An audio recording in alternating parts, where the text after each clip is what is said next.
Hello friends, basic concept में आप लोगों का स्वागत है। आज हम लोग डिस्कस करने वाला है एएलपी का जो नया रिक्रूटमेंट है उसके बारे में। जो ऑफिशियल एडवर्टाइजमेंट है उसको थोड़ा पहले देख लेते हैं अच्छे से, उसके बाद आप लोग अप्लाई कीजिएगा। तो कोई भी आरआरबी में जाइएगा, जैसे गूगल में खोल दिया, आरआरबी कोलकाता खोल रहा हूँ। कोई भी आरआरबी में सेम आपको एडवर्टाइजमेंट मिलेगा। तो आरआरबी कोलकाता,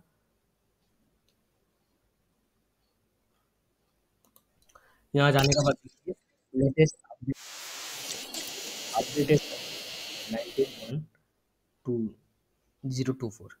तो देखिए पहले जो CEN 01/2024 आया है, फर्स्ट वाला जो है अप्लाई क्लिक है और सेंट्रलाइज एम्प्लॉयमेंट नोटिफिकेशन। सेकंड वाले में क्लिक कीजिएगा तो पूरा का पूरा जो एडवर्टाइजमेंट है वो आपका डाउनलोड हो जाएगा। तो एडवर्टाइजमेंट में कुल मिला के 27 पेजेस है। ठीक है, इसको अच्छे से आप लोग पढ़िएगा। अगर नहीं पढ़ना चाहते हो तो मैं बता देता हूँ उसमें एक्चुअली क्या क्या दिया हुआ है। तो सारा जो जितना एग्जाम होता है उसका कुछ कॉमन फैक्टर रहता है और कुछ अनकॉमन फैक्टर रहता है। तो मैं मेन मेन चीज़ आपको दिखा देता हूँ। ठीक है, तो देखिए इसमें देखने के लिए क्या क्या है आपके पास।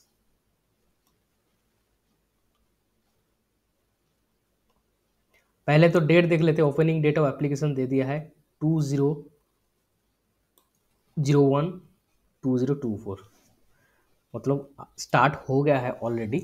और ये चलेगा लगभग लगभग 1 महीना चलेगा एप्लीकेशन। ठीक है, और उसके बाद जो है मॉडिफिकेशन भी कर सकते हैं। कोई गलत कर दिया, कुछ कर दिया तो मॉडिफिकेशन कर सकते हैं। और यहाँ पे पेमेंट भी कर सकते हैं। ठीक है, पेमेंट का मॉडिफिकेशन भी कर सकते हैं लगभग 29/2/2024। तो मतलब टाइम जो दिया है वो सफिशियंट दिया हुआ है।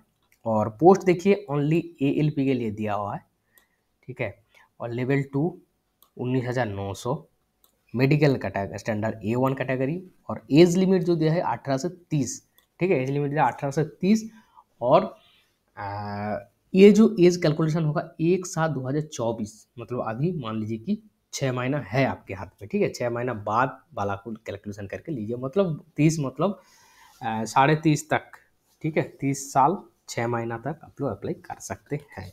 और कुल मिला के टोटल वैकेंसी जो है देखिए 5,696 वैकेंसी है। लेकिन ये इनिशियल वैकेंसी है, वैकेंसी बहुत इंक्रीज होगा क्योंकि मैं डिपार्टमेंट में हूँ, मुझे पता है वैकेंसी बहुत है। ठीक है, नेक्स्ट जो इंस्ट्रक्शन है ये पढ़ लीजिएगा अच्छे से। नहीं पढ़ेंगे तो भी कोई नुकसान नहीं होगा क्योंकि सेम ही चीज़ लिखा रहता है सारे जितना एग्ज़ाम रहता है। ठीक है, डेट वगैरह लिखा रहता है। और यहाँ पे और एक चीज़ देखिए, यहाँ पे दे दे रहा है जो देखिए एप्लीकेशन फीस बोल दिया है यहाँ पे। ठीक है, और एप्लीकेशन फीस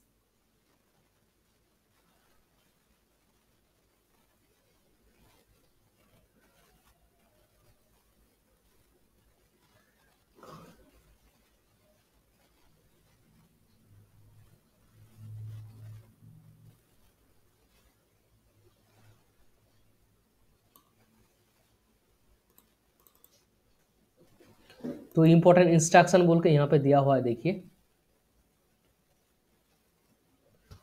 और एप्लीकेशन यहाँ पे बोल दिया है कि ओनली ऑनलाइन होगा, मतलब ऑफलाइन नहीं होगा। ऑफलाइन बहुत दिन पहले उठ गया है। और एलिजिबिलिटी जो दिखा रहा है एजुकेशनल क्वालिफिकेशन, कास्ट सर्टिफिकेट वगैरह, एज प्रूफ वगैरह जितना दिखा रहा है, सर्टिफिकेट कहाँ से क्या देना है वही सब दिखा रहा है यहाँ पे।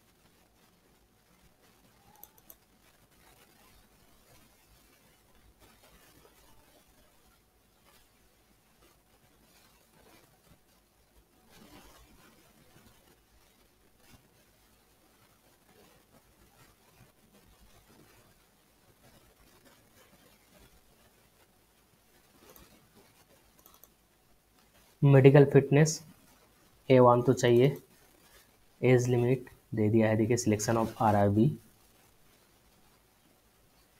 यहाँ पे दिया है। Candidate only choose one RRB, indicate their preferences for railway zonal notified under the सूजन आरआरबी ओनली। तो यहाँ पे एप्लीकेशन ओनली एक आरआरबी में आप कर पाएंगे।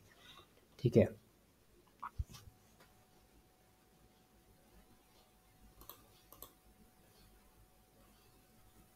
तो यहाँ पे सबका एक अकाउंट बन जाएगा। जो एप्लीकेशन के टाइम मोबाइल नंबर और ईमेल आईडी देंगे तो उसी मोबाइल नंबर ईमेल आईडी मतलब रेफरेंस बन जाएगा, तो इसको कभी आप चेंज नहीं कर सकते, ये लास्ट तक चलेगा, अपना ज्वाइनिंग तक चलेगा। मतलब कोई भी इन्फॉर्मेशन हो, कुछ हो, इसी मेल आईडी पे और इसी फ़ोन नंबर पे आएगा।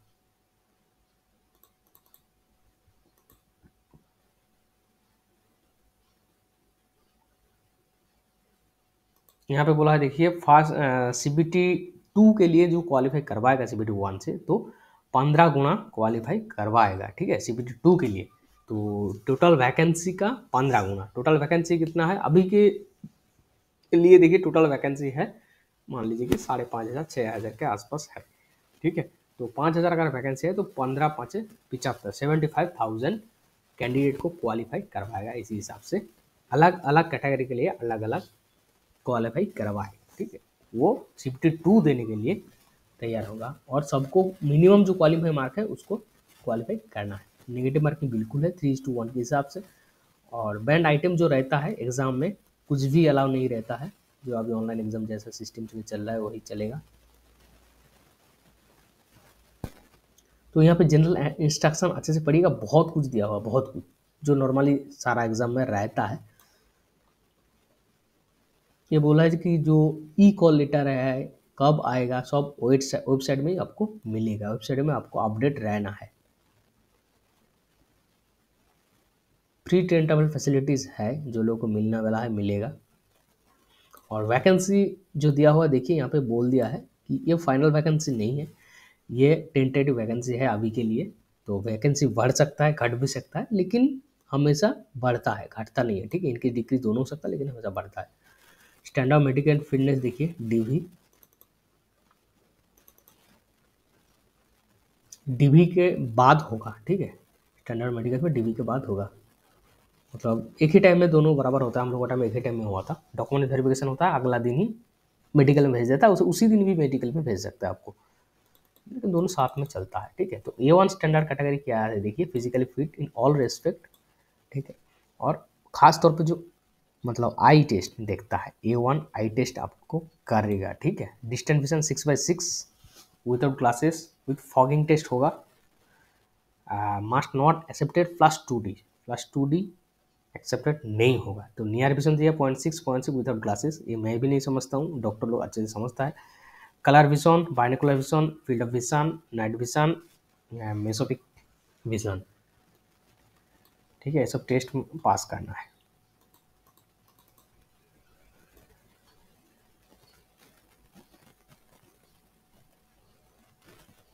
अच्छा, लासिक सर्जरी के लिए एक दिया हुआ है कैंडिडेट, लासिक सर्जरी नहीं है, ये सेल्फ डिक्लेरेशन एक देना है, एक फॉर्मेट दिया हुआ है, हम लोग के टाइम में नहीं था, तो ये एक नया मतलब आया है।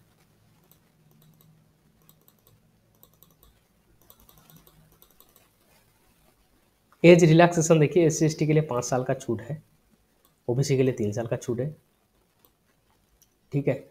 और एक सर्विसमैन UR के लिए 3 साल, OBC NCL के लिए 6 साल, और SC/ST के लिए 8 साल का छूट है।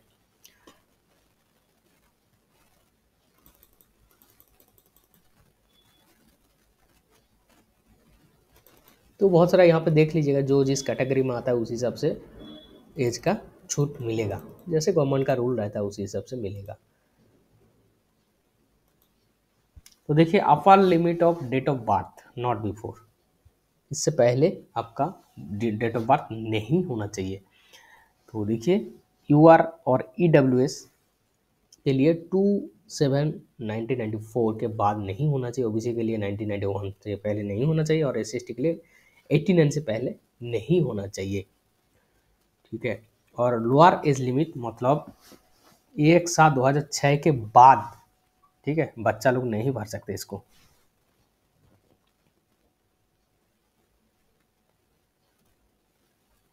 यहाँ पे इंपॉर्टेंट बोल के नोट दिया है देखिए, candidate must note that the date of birth field in their application should be same as the recorded in the matriculation SSLC और इक्विवेलेंट सर्टिफिकेट, ठीक है। मैट्रिकुलेशन और SSLC ज़्यादा तौर पे जो 10th एडमिट कार्ड में भी डेट रहता है। अभी तो डेट ऑफ बर्थ है सबका, डेट ऑफ बर्थ वाला सर्टिफिकेट तो है, birth certificate. No subsequent request for change in date of birth would be considered. Any differences of date of birth will lead to disqualify of the candidate। यहाँ पे अगर कुछ है आप अलग डाल दिया तो डिस्क्वालीफाई कर पा सकता है आपको। अब देखिए एसेंशियल क्वालिफिकेशन जो दिया हुआ है, देखिए आईटीआई, डिप्लोमा और बीटेक, और कौन सा ट्रेड के लिए दिया हुआ है ये नीचे हम लोग दूसरा पैरा में देखेंगे। नेक्स्ट सर ए में दिया हुआ है। और एप्लीकेशन फीस देखिए ऑल कैंडिडेट के लिए कितना लगेगा, 5000 रुपीज़, ठीक फीस लगेगा। और S C S T ex serviceman जितना सारा है वो है 250 rupees.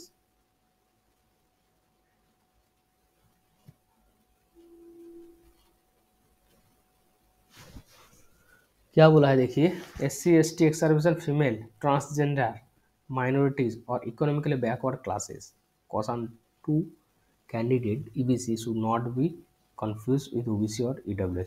This fees of 250 shall be refunded duly deducting bank charges as applicable on appearing in first stage CBT.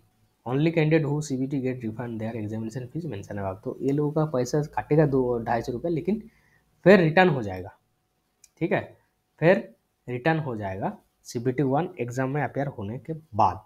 और ऑल कैंडिडेट का देखिए ओनली 100 रुपया लगता है, 400 रुपया रिफंड हो जाता है। और इन लोगों का क्या होगा, 250 रुपया लगेगा, लेकिन पूरा का पूरा रिफंड हो जाएगा।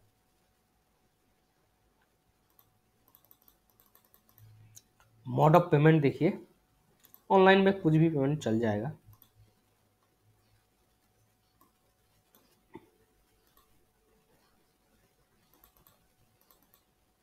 और रिफंड के बारे में लिखा हुआ है देखिए, वर्टिकल रिजर्वेशन और हॉरिजॉन्टल रिजर्वेशन, इसको अच्छे से पढ़िएगा। मतलब दो कैटेगरी में अगर रिजर्वेशन कैटेगरी का आ रहे हैं तो उसको हॉरिजॉन्टल रिजर्वेशन बोलते हैं, और ओनली एक में आ रहा है तो वर्टिकल रिजर्वेशन बोलते हैं, ठीक है। जो लोग रिजर्वेशन में आते हैं वो लोग अच्छे से इसको पढ़िएगा, वही लोग को अच्छे समझ में आएगा।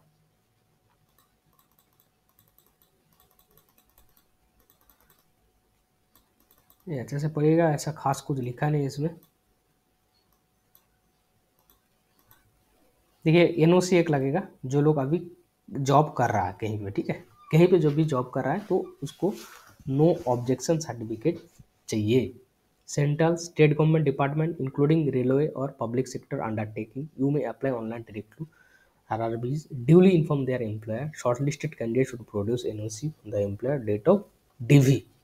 फेलिंग हुई कैंसिल। तो अभी नहीं लगेगा, NOC जो चाहिए वो ड्यूरिंग DV, ठीक है, डॉक्यूमेंट्स वेरिफिकेशन टाइम में NOC चाहिए। लेकिन जो लोग अभी कोई भी सेक्टर में काम कर रहे हो, LB लिए अप्लाई करोगे तो अभी आप जो मतलब सेक्टर में ऑर्गेनाइजेशन में हो वहाँ पे NOC के लिए अप्लाई कर दीजिएगा, ठीक है। तो क्योंकि ये NOC प्रोड्यूस होते होते टाइम लग जाता है, और DV अचानक आ जाएगा, रिजल्ट के बाद कुछ दिन बाद DV आ जाएगा।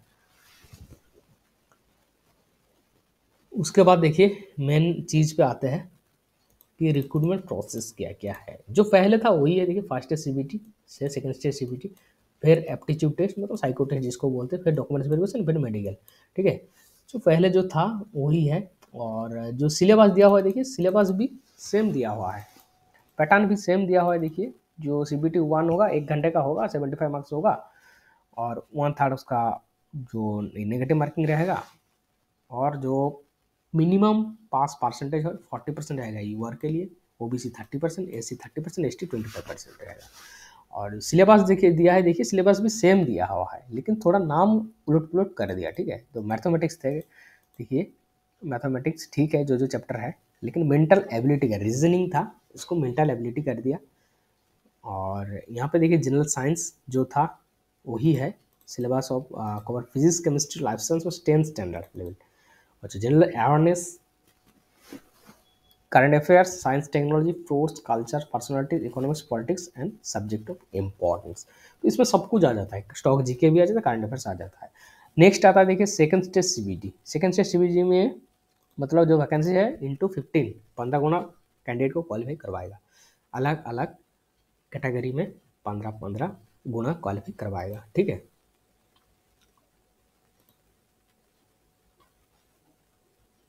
यहाँ पे पैटर्न और सिलेबस ऑफ CBT 2 में 2 सेक्शन होगा, A section B section. Total जो ड्यूरेशन होगा 2 घंटा 30 मिनट, मतलब 2.5 घंटे का एग्जाम होगा। टोटल 175 मार्क्स रहेगा। पार्ट ए में 90 मिनट 100 क्वेश्चन, पार्ट बी में 60 minute 75 question. There will be negative marking 1/3 each wrong answer, 1/3 रहेगा। और नॉर्मलाइजेशन मार्क्स भी CBT with help multiple shift. अच्छा, नॉर्मलाइजेशन होगा। नॉर्मलाइजेशन मतलब फॉर्मूला होता है, मतलब एक से ज़्यादा शिफ्ट में अगर एग्जाम होता है तो किसी शिफ्ट में सिखाया जाता है स्टूडेंट लोगों का कि इस शिफ्ट में अच्छा इजी क्वेश्चन है और किस शिफ्ट में टफ क्वेश्चन हुआ, तो इसीलिए एक नॉर्मलाइजेशन फॉर्मूला है। तो उसमें किसी का मार्क्स घट सकता है और किसी का मार्क्स बढ़ सकता है, वो होता है नॉर्मलाइजेशन। तो इसके देखिए इन पार्ट ए में, ठीक है, पार्ट ए जो कि 100 मार्क्स का एग्जाम है, उसमें मिनिमम परसेंटेज दिया हुआ है क्वालिफाइंग मार्क्स 40%, 30%, 30%, 25%। और यहाँ पे देखिए इम्पोर्टेंट मतलब एक पॉइंट है, देखिए only the marks scored in part A shall be counted for shortlisting of candidate for further stage of this recruitment process, provided the candidate irrespective of community is also equally qualifying mark 30% in part B। तो part B है only qualifying है, आपको qualify करना ही करना है। आप qualify अगर नहीं करेंगे तो पार्ट ए आपके लिए कंसिडर नहीं किया जाएगा। तो यही लिखा हुआ है देखिए। और पार्ट ए का सिलेबस जो दिया हुआ है देखिए, मैथमेटिक्स है, GI रीजनिंग है, बेसिक साइंस एंड इंजीनियरिंग है, बस ये 3 है। और इसलिए पार्ट बी में क्या क्या है देखिए, पार्ट बी में आपका सब्जेक्टिव रहेगा। पार्ट बी में क्या रहेगा, सब्जेक्टिव रहेगा। Syllabus prescribe directorate of general of training DGT syllabus रहेगा, ठीक है। क्वालिफाइंग पात्र 35 marks all candidate respect to all category और कम्युनिटी। यहाँ पे जो लोग रिजर्वेशन में आते हैं SC ST OBC, तो वो लोगों का भी 35% जरूरी है। ये चीज़ अच्छा किया कि आपको आपके पास टेक्निकल नॉलेज होना चाहिए। आप चाहे कोई भी कैटेगरी से आते हैं, टेक्निकल नॉलेज बराबर होना चाहिए। तो वेरियस स्टेट का जो सिलेबस है ये इस वेबसाइट से मिलेगा, dgt.gov.in से मिल जाएगा आपको। Candidate with ITI trade apprentice qualification should be required to appear in the section having queries question from their trade. अच्छा, डिग्री और diploma candidate have to select one trade from the list of trade listed below against their engineer discipline. तो इसमें part B में option आएगा choose करने के लिए, मतलब देखिए जो दिया हुआ है, जो लोग तो ITI ट्रेड, जिसका जो ट्रेड है उसी ट्रेड में एग्जाम देंगे, कोई दोहराए नहीं के लिए। लेकिन जो लोगों का डिग्री है या तो डिप्लोमा है, ठीक है, तो वो क्या करेगा, जिसका qualification degree diploma electrical engineering है और इलेक्ट्रिकल इंजीनियरिंग का वेरियस स्ट्रीम में है, तो वो किस में एग्जाम दे पाएगा। देखिए electrician, instrument mechanic, wireman, armature, coil vendor, refrigeration, air conditioner, mechanic. फिर इलेक्ट्रॉनिक्स इंजीनियरिंग कौन कौन दे पाएगा, इलेक्ट्रॉनिक्स मैकेनिक, मैकेनिक रेडियो, ये सब दे पाएगा, ठीक है। तो वही दिया हुआ है यहाँ पे देखिए। ये सब मैं पहले दिखा रहा हूँ, जैसे बाद में फिर डिटेल में डिस्कस करेंगे। CBAT computer based aptitude test, ठीक है। कंप्यूटर बेस्ड एप्टीट्यूड टेस्ट मतलब साइको टेस्ट बोलते हैं इसको। ये एक अलग टाइप का एग्ज़ाम होता है। जो लोग ज़्यादा मोबाइल गेम खेलते हैं, कंप्यूटर में गेम खेलते हैं, वो लोग के लिए आसान है बहुत। मैं भी गेम खेल खेल के दिया था। एंड्रॉयड गेम आता है, जो जिसको खेलोगे, जितना ज़्यादा खेलोगे साइको के लिए उतना ही अच्छा होगा, ठीक है। तो देखिए यहाँ पे क्या बोला है, इक्वल टू 8 टाइम्स, मतलब जितना वैकेंसी है, मान लीजिए 5,000 है, 5 × 8 मतलब 40,000 कैंडिडेट को क्वालिफाई कराएगा साइको टेस्ट के लिए, ठीक है। साइको टेस्ट के अपेयर होगा 40,000, और जो नंबर होगा वो अलग अलग, मतलब कम्युनिटी के अलग अलग होगा।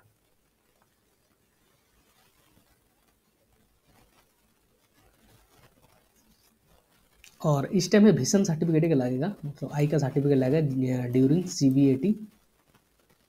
और मैंडेटरी है, जितना बैटरी रहेगा, बैटरी मतलब होता है जो वहाँ पे तो 5 बैटरी रहता है शायद, ठीक है। हम लोग का टाइम 5 बैटरी था। बैटरी मतलब 5 टाइप का क्वेश्चन था, 5 टाइप का गेम था, 5 टाइप का टेस्ट था।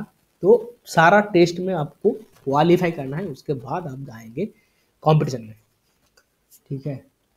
और इसके बाद देखिए आरडीएसओ के कुछ गाइडलाइन दिया हुआ है यहाँ पे। तो यहाँ आप जाकर rdsO.gov.in articles traffic and psychology candidate corner, तो इसको जाके आप देख सकते हो वहाँ पे। उसके बाद देखिए qualifying mark, all candidate must secure minimum T score of 42 marks in each test battery separately to qualify CBAT. Minimum T score मतलब कि रॉ स्कोर होता है, इस टेस्ट कुछ अलग है, मैं जब पढ़ाऊंगा तो बता दूंगा।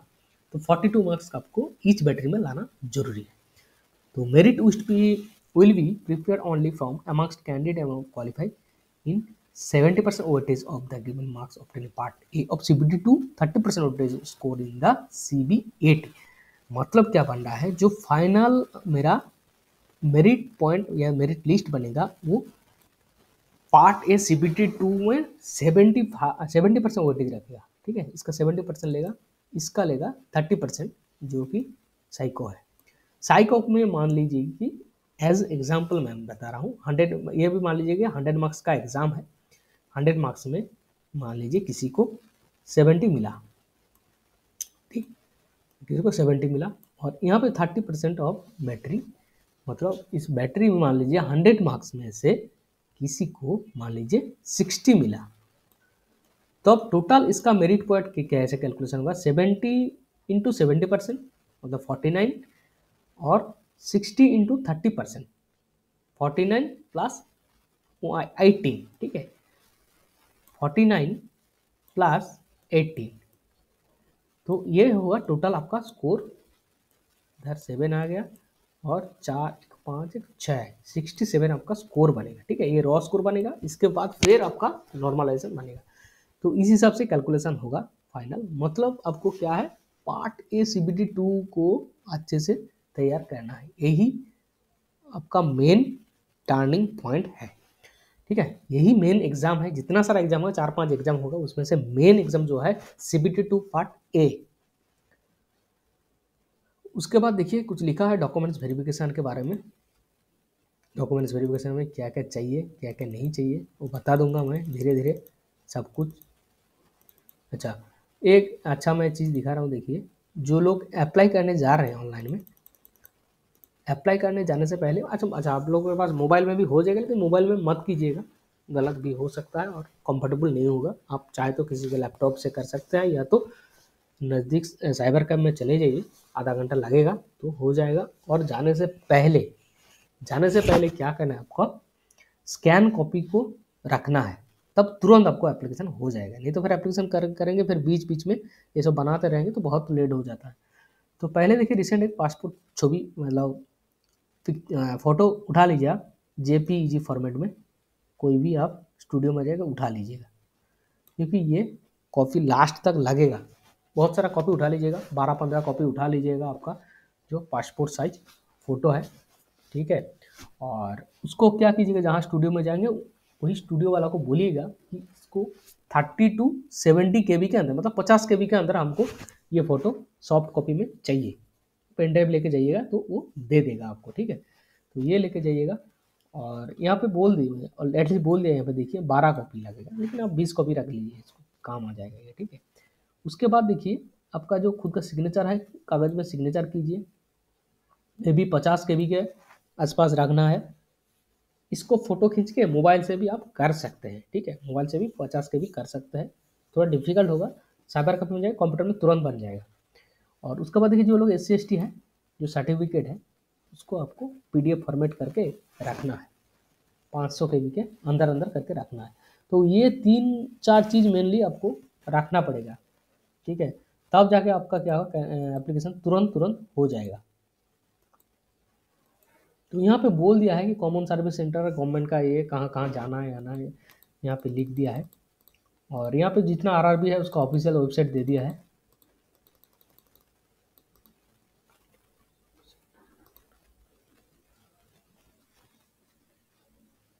अच्छा, जनरल गाइडलाइन दिया हुआ है मीडियम ऑफ एग्जामिनेशन, जो CBT 1-2 है सारा लैंग्वेज में होगा, ठीक है, असमीज, बंगालीज, गुजराती, कन्नड़ा, कोंकणी, मलयालम, मणिपुरी, मराठी, उड़िया, पंजाबी, तमिल, तेलुगु, उर्दू, सारा मतलब लैंग्वेज में एग्ज़ाम होगा। लेकिन जो लोगों का जितना भी हो सके, आप जितना हिंदी मीडियम वाला है हिंदी मीडियम में दीजिए, लेकिन जो लोग अदर्स मीडियम वाले हैं ट्राई कीजिएगा इंग्लिश में देने के लिए, इसका बहुत फ़ायदा है। ठीक है, हम बता देंगे जब पढ़ाएंगे तब बता देंगे। पेमेंट के बारे में यहाँ पे दिया हुआ है, देखिए ऑनलाइन पेमेंट करना है वही दिया हुआ है यहाँ पे। मॉडिफिकेशन एप्लीकेशन आ जाएगा, आपका कोई गलत हो रहा है तो एक उसके लिए एक डेट दिया जाएगा, उस डेट के अंदर आप मॉडिफाई कर सकते हैं। और इनवैलिड एप्लीकेशन आपका रिजेक्ट हो सकता है। देखिए किस किस कारण से रिजेक्ट हो सकता है। देखिए यहाँ पे बोला है एक ही आरआरबी में आपको अप्लाई करने के लिए। आप मान लीजिए कि ज़्यादा चालाकी करके 2-3 आरआरबी में अप्लाई कर दिया, या तो सेम आरआरबी में 2-3 बार अप्लाई कर दिया, तो आपका एप्लीकेशन रिजेक्ट हो सकता है। ठीक, उसके बाद इनवैलिड फ़ोटो, इनवैलिड फ़ोटो, आपका फ़ोटो अगर इनवैलिड है, जो रिजोल्यूशन चाहिए वो अगर नहीं है, फ़ोटो मिसमैच कर रहा है, तो ये पिछले बार भी हुआ था। सिग्नेचर और नेम जो अलग अलग हो गया तो वो भी आपका कैंडिडेचर रिजेक्ट हो सकता है। रिजेक्ट हुआ कि सही हुआ, ये आपका मतलब एसएमएस के द्वारा आपको बता दिया जाएगा। और यहाँ पे दिया हुआ है, देखिए क्वालिफिकेशन के बारे में लिखा हुआ है और ये वैकेंसी के बारे में लिखा हुआ है। ये देख के कोई फ़ायदा नहीं आपको, वैकेंसी बहुत कम आ रहा है। और ये कुछ फॉर्मेट लास्ट में दिया हुआ है। ठीक है, जिसका जो फॉर्मेट चाहिए यहाँ से ले लीजिएगा। और एक कॉमन फॉर्मेट सबको लगेगा, जो साइको टेस्ट देने से पहले एक पेपर आपको डॉक्टर के पास करके लेके जाना, आई टेस्ट करके लेके जाना। यही कॉमन है, नहीं तो स्पेशल केस का जितना सारा है पेजेस है फॉर्मेट है, स्पेशल केस का दिया हुआ है। तो चलिए अभी इतना ही। नेक्स्ट वीडियो में हम लोग एक एक करके देखेंगे कि कहाँ कहाँ डाउट है, क्या है। किसी का कुछ डाउट है तो ज़रूर पूछिएगा। तब तक के लिए चलिए, बाय बाय।